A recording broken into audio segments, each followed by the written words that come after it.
Hey guys, it's Hink here, and so I am, once again, a man of the people. I like to give the power back to you, the people, okay? And in one of my recent YouTube videos, there was a comment and it said, hey Hink, here's a video idea. You should review people that are hard gainers and give your input. And so guys, I decided to do this video. I opened up this conversation on my subreddit, r/Hink. So if you want to have conversations with me, you want to get in on the action, guys, subscribe over at r/Hink and join me. And so what I did is I put out a post and I said, hey guys, if you're a hard gainer, tell me your story below and I'm going to make a video on it. So here we are. And it was interesting. The guy that left the comment left another comment, and I'll read it to you. It says, basically, I was the commenter. It's freaking awesome to see that you are actually doing it. You are so awesome, Hink. Very kind. I haven't started PE yet, which is why the term non-responder is very scary. I appreciate you leaving the kind word and following up. Guys, I don't know how genuine or not I seem on here, but I try to be very honest with you guys and I try to be true to my word. And so similarly, guys, I have these giveaways and I just saw a big scandal about Mr. Beast and how his empire is falling down because he does these fake giveaways.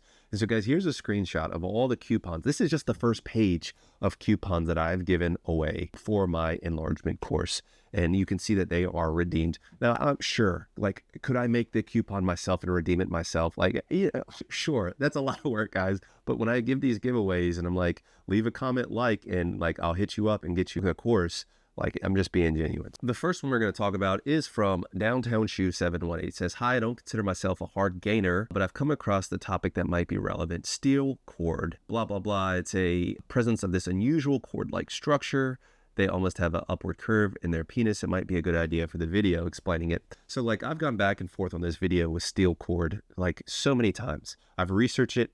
The bottom line is, I won't say everybody, so many people define steel cord in a different way. And I swear to you, there is 30% of the people are describing the actual dorsal vein of the penis as this firm cord-like structure that they can feel with their thumb and move it back and forth. I'll do some more deep dives, but one could argue the septum between the two corpora of the chambers of the penis, one could argue if that's what they're saying is a steel cord. And so in theory, if you have thicker than normal tunica, and so where they build up in the middle, you would also have thicker than normal tunica. But I look at these posts, I literally went through Getting Bigger, a joke for you, and I typed in steel cord and I looked at all the posts and literally every other post was very inconsistent with what they were describing. And so what it seems is somebody threw out this term steel cord, and then people are oh, well, I'm having a hard time gaining, and I guess I feel something. Do I have steel cord? And so it's this thing that's kind of perpetuated. That's my initial take on it. Is it a real thing? It might be. And I even started looking into actual penile anatomy. Is there some sort of variant that describes this steel cord? I couldn't really come up with anything. And so I don't know. Guys, if you want me to do a deep dive on steel cord and readdress it, leave the comment below. Otherwise, just leave a comment below and let me know what you think about the video, or say, good work, Hink, love you. So next is from my guy, OB. And so he says, I'm a hard gainer, Hink. I started 15 years ago and gained only a ½ inch in length and girth. In about 3 years of doing manuals alone, plateaued there. Restarted a couple years ago when I added pumping, gained another inch of length and another 0.3 to 0.4 inch of girth. Since then, I also added soft clamping. This is one of those situations where I think manuals are tough. I think you can definitely gain in length with manuals alone, but I think it's hard to gain. And so, OB, don't take this the wrong way, man, but I don't think it was necessary that you're a hard gainer. I just think it was more so some lack of efficiencies, because if you've restarted a couple years ago after you've already had your newbie gains and you gained another inch, bro, that is huge. Overall, so you've gained 1.5 inches in length. And you've gained almost 1 inch in girth, 0.9 inches in girth. And let's say I started 15 years ago and only added ½ inch in length and girth in about 3 years of doing manuals. Okay, I'm not illiterate completely. So in basically, 4 or 5 years, depending on how you want to say it, you gained almost 1 inch in girth and 1.5 inches in length. I think that's pretty reasonable, man. And I don't know how much time you took off in between. In my opinion, if you ask me, people tend to max out right at around 1.5 inches in length and about 1 inch in girth. And that's pretty much where I am right now. I am gradually, ever so slightly going towards 2 inches in length. But I honestly don't know I'm going to get there.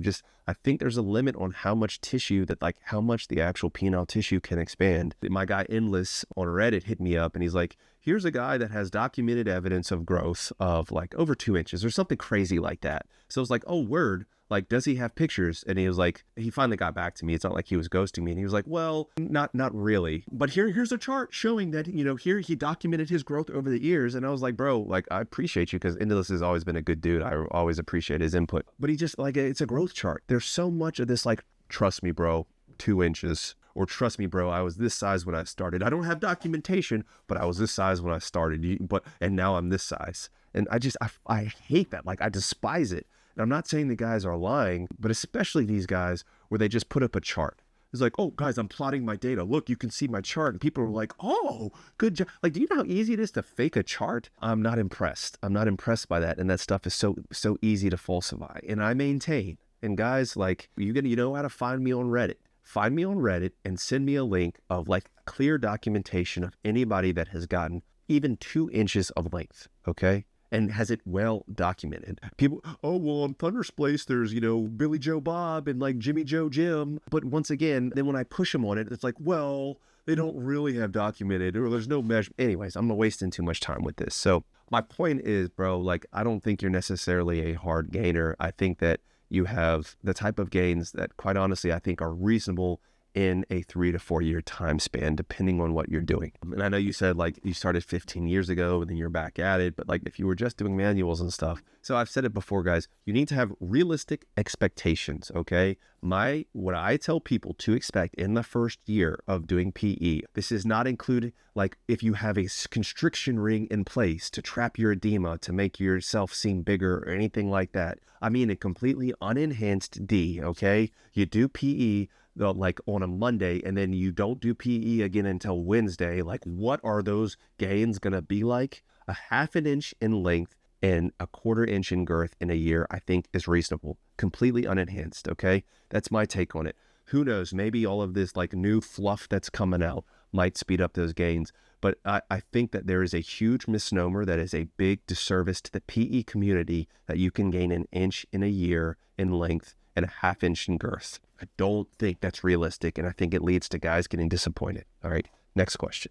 And guys, if you didn't know by now, I have my enlargement course. The link is in the description. It's based on real medical literature, and it shows exactly what I did to gain the size that I have. And unlike most people, I actually have receipts for my gains. If you're interested in actually using a real science and medical literature-based enlargement program to increase your size, the link is in the description below. So next question, number 1, Heart Drider says, hey, Doc Hink, and just real quick, guys, like, I call myself Doc Hink, but, like, I do not expect anybody to reference me as an actual doctor. For all you know, I'm just a clown in a mask who cosplays on a doctor and occasionally puts on scrubs to try to throw people off, or be like, oh, did you see it? He's wearing scrubs. Oh, maybe he is a real doctor. I don't care if you believe me or not, guys. The point is, I have, to say the term again, receipts for everything I say, for most things I say, in the form of, like, actual published medical literature. Just, if you message me, if you talk to me, if you're a Patreon client, you do not need to call me Doc. You can just call me Hink. I would actually prefer that.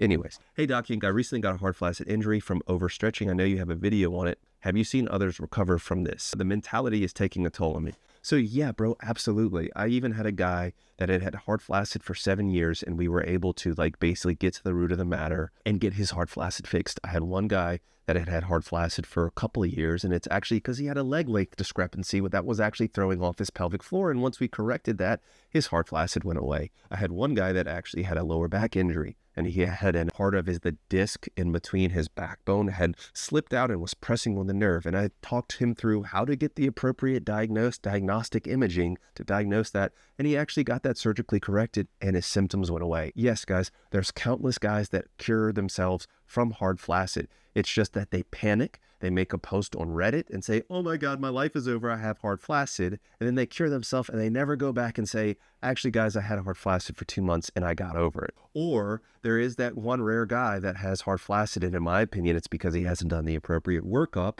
to get the diagnosis that he needs to figure out what's going on, guys. Heart flaccid, it's such a complex issue, guys. You could have literally anything from like your hypogastric reflex in your spine coming off your lower thoracic and lumbar spine and even into your sacrum, all the way down to pelvic floor dysfunction. There's vascular issues that can occur from it, and some people don't even understand the definition of heart flaccid. I have several videos breaking that down. If you think you have heart flaccid, guys, I have an entire course breaking down literally everything. It's like 2 hours plus of actual, like me taking you through everything through like diagnosis, labs, here are the tests you want to order, here are the papers you want to print out and give to the doctor so they know you're not full of crap. Like, if you haven't checked that out, you should consider checking it out, bro. I spent a lot of time and effort doing that. And otherwise, you could also, consult me on my Patreon, patreon.com/DocHink, or you can post your story on, my subreddit. Maybe some of the other guys have input. If I have the time to respond to it, I will try to coach you as best I can. And I'm sure there's someone, oh, Hink, you're such a scammer. Oh, look at you charging for everything. My time is valuable, guys. My time is very valuable, okay? I'm a very busy physician. I get dozens of messages. I love the support. But guys asking me all of these questions in my inbox all the time, and I don't have time to respond to all of them, guys. So I'm not trying to be a prick by charging, but guys, like, my time is important too. Sorry, okay? And if you have a problem with that, well, politely go F yourself. Sorry, guys. Like, I'm not trying to be a dick here, but I had one guy that got mad at me because I was charging for a consultation. It's like, guys, I have all of this free information out here. I'm not saying this is you, bro, but it just irritates me when that one guy got upset, okay? And obviously, I'm the only one. He's living rent-free in my head. Hopefully that was helpful, bro. Yes, you can cure yourself from heart flaccid. Try not to stress yourself out, because if you stress yourself out, it just literally leads a sympathetic reflex that further makes your symptoms worse, okay? In the kidneys, you can use mine if you want. I might be considered too new to be a hard gainer. I started peeing in April. I binge watched your video channel. I appreciate you, bro, because of your philosophy and routine to be the most life-friendly one. Thank you.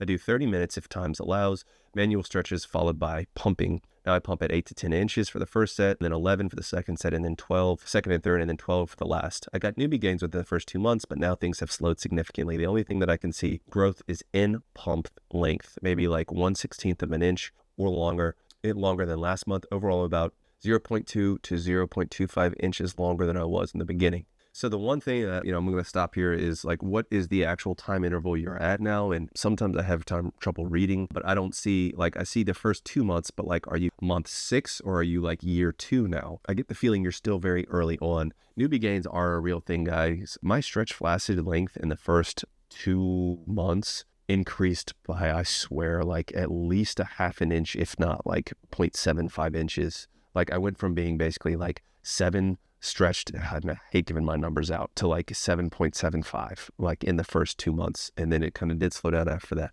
Newbie gains are real, so that is to be expected. So he says growth is stalled too. I feel like I gained a bit right at first, but now I've been stuck at 5.5 for several months. I added in 5 to 10 minutes of soft clamping to see if I can move the girth needle. I do this after I pump. I take 3 grams of citrulline daily. Well, there's your problem. You're not taking Vigor. Obviously, if you just went out and bought Vigor from me, you'd get like 5 inches in like 5 days. I mean, I'm joking, guys. But of course, if you need a good citrulline-based product, it's going to improve your endothelial function. And actually, by definition, actually is better than just citrulline. But I know that's not available to everybody. But check out Vigor, guys. LeviathanSubs.com. Links to all the products are in the descriptions. 3 grams of saline, 2.5 milligrams of Cialis every other day. I also take creatine. Okay, creatine's kind of irrelevant for this. Multivitamin, that's fine. For weightlifting, exercise 6 days a week, and I'm a healthy 34-year-old male. I talked about this in my last video. You need to have realistic expectations. I think your goal for the first year should be a ½ inch in length and a ¼ inch in girth. Okay, I'm sure there's going to be somebody in the comments like, oh no, it's way off, Hink. Okay, to each their own. Your gains are right on track for me. It's unclear through this also how much girth you gained. I don't really know like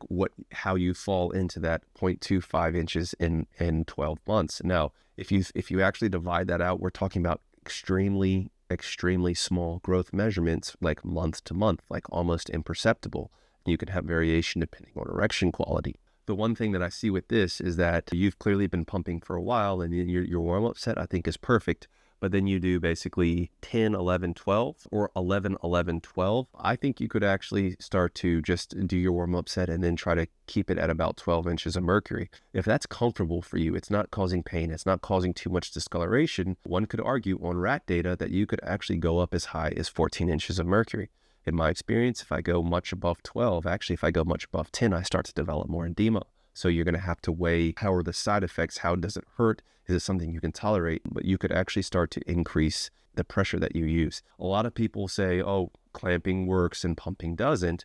Well, when you clamp, guys, you're already at basically an erection, which is somewhere between 4 to 8 inches of mercury, depending on how hard you are. And then on top of that, you're going to add additional pressure. You're actually clamping. Your clamped pressure is going to be significantly higher than most pumped pressure. So I would even say that's higher than 12. If you are stalling out in girth and you can do it safely, obviously one way is to add on soft clamping, but you could also try pushing the actual pumping pressure a little bit. Full disclosure, I try not to go above 12 personally. Just for me, I'm very risk averse, depending on how risk averse you are. Otherwise, you can continue the soft clamping. But overall, bro, I just think you might need to be more patient. And if you're not seeing any changes, I would say at about at least 2, if not 3 months, then maybe you need to readdress your approach. But girth gains are going to be much slower than what, in my opinion, what everybody says. The other thing is that I do think in-pump length is an indicator that you are continuing to grow. Okay, it's not the best indicator because depending on how much edema you have, you can be way bigger, but it's kind of a surrogate for stretch flaccid length, which you should also be measuring. So if you're measuring your stretch flaccid length and your stretch flaccid length is not increasing, then yeah, you do need to switch something up or you have stalled. You could also try taking some time off, guys. I did PE for like 9 months initially, and I took 3 months off because I got lymphangiosclerosis. And so one could argue that's like a decon break. Yesterday was my 4-year anniversary of PE. But of that, I've only been actively doing PE for about maybe like just shy of 3 years, okay, as far as like active time doing it. So just keep that in mind. But guys, that's going to do it for this round. I'm going to try to make this a reoccurring series. And so if you're interested, you think you're a hard gainer, make sure you join my subreddit and look out for my posts where I talk about like, hey guys, what video topics do you want? Or give me your story and I'll make a video on it. So that's r/Hink. Ways you can support me are in the description. I think that'll do it, guys. Until the next one, remember, there's nothing wrong with self-improvement, but you are enough just as you are. Hey guys, peace and love. Dr. Hink got the plug on the health, yeah. Got you thinking about your wealth, yeah. In his office, no stealth, yeah. Pinnacle of that below the belt, yeah. Checks and balance, he's managing. Working miracles, no damage. Got you covered, no panicking. Steady calm. In the clinic, no vanishing. Yeah, with Doc